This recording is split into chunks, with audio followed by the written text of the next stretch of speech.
বিচক্ষণ বুদ্ধিমান ব্যক্তিরা যখন আমার পোস্টে এসে পুরো ভিডিওটাকে পরিদর্শন করে যখন একটা সুন্দর মন্তব্য পেশ করেন, ভালো লাগে আমার। তবে কিছু কিছু তার মধ্যে ব্যতিক্রম যখন মন্তব্যগুলো আসে, সেটা ভালো লাগার থেকে আবার মাথাটাও গরম হয় বেশি। যেমন দেখো না, এই যে এই সময় এত গরম আমাদের এখানকার ওয়েদার, তো একটা ক্রিম দিয়ে যখন আমরা কাজ করছি 14 বার ফ্রিজের থেকে বাইরে, বাইরের থেকে ভেতরে ক্রিমটাকে ঢোকাতে হচ্ছে। এই যা গরম পড়েছে, এই গরমে যে ক্রিমটা নরম হবে এটা তো খুব স্বাভাবিক ব্যাপার। কিন্তু তার মধ্যেও বিচার বুদ্ধি যুক্ত মানুষরা অনেক সময় কমেন্ট করে বসে, আপনার কেকটা বেঁকা। আর এই বেঁকা কেককে সোজা করার দায়িত্ব তো আমার। আপনি এত চিন্তা করেন কেন? দায়িত্ব যখন কাস্টমারের কেকের আমি নিয়েছি, আমি আমার কেকটাকে ঠিকঠাক মতো তৈরি করব। পুরো ভিডিওটা দেখবেন, তারপরে আপনার একটা সুন্দর মন্তব্য ছেড়ে যাবেন। তো যথারীতি কেকটা কমপ্লিট করে যখন ভালো মতো সেট করে কাস্টমারের হাতে তুলে দিয়েছিলাম, এই কেকটাকে বাড়ি অবধি নিয়ে যাওয়া কাস্টমারের আর পোষায়নি। গাড়িতেই কেকটা খেয়ে নিয়েছিল আমার এই প্রিয় কাস্টমারটি।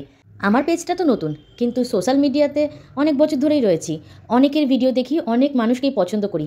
যাদের পছন্দ হয় না তাদের ভিডিওটাকে স্কিপ করে দিই। কিন্তু আজ পর্যন্ত কোনো ভিডিওতে গিয়ে কোনো বাজে কমেন্ট কাউকে করিনি, কারণ সেটা আমার স্বভাবের বাইরে। ভালো লাগলে তাকে অ্যাপ্রিসিয়েট করি, তাকে আরও বেশি উৎসাহিত দিই তার কাজে, কিন্তু কাউকে নেগেটিভ কমেন্ট করি না। তো আপনারাও না পারলে কাউকে উৎসাহিত করুন, নেগেটিভ কমেন্ট করবেন না। একটু চেষ্টা করে দেখুন না, আপনার একটা কমেন্টে একটা মানুষের কিন্তু দিনটা অনেক ভালো যাবে। তো ভালো থাকবেন, সাবধানে থাকবেন, আমার ভিডিও সঙ্গে থাকবেন। হর হর মহাদেব। আশা করি এই কথাগুলো যাদেরকে বললাম তারা ঠিক বুঝেই গেছে।